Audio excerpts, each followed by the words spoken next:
મુખ્યમંત્રી ભૂપેન્દ્ર પટેલની ખેડૂતો માટે મોટી જાહેરાત। માર્ચ 2026 પહેલા તમામ ખેડૂતોને દિવસે વીજળી મળતી થશે।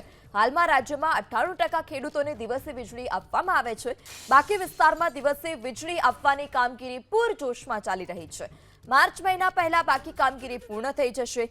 કિસાન સન્માન નિધિ અર્પણ કાર્યક્રમમાં મુખ્યમંત્રી ભૂપેન્દ્ર પટેલે આ જાહેરાત કરી। ત્યારે જે ખેડૂતો છે તેઓ વારંવાર દિવસે વીજળી આપવાની માંગ કરતા હતા, ત્યારે માર્ચ 2026 પહેલા તમામ ખેડૂતો એટલે કે 100% જે ખેડૂતો છે તેમને દિવસે વીજળી મળતી થઈ જશે।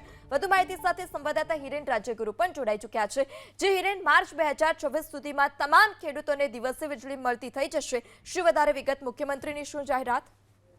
मशीन के द्वारा आज गांधीनगरना टाउन હોલ ખાતે पाइप लगाकर નિધિ વિતરણનો કાર્યક્રમ યોજાયો છે અને આ કાર્યક્રમની અંદર પોતાના સંબોધનની અંદર મુખ્યમંત્રી ભૂપેન્દ્ર પટેલે જણાવ્યું છે કે ગુજરાતના તમામ ખેડૂતોને દિવસે વીજળી મળી રહે એ માટેની કામગીરી ચાલુ છે। 98% કામગીરી પૂર્ણ થઈ ગઈ છે અને રાજ્યના મોટા ભાગના ખેડૂતોને દિવસે વીજળી મળી રહી છે।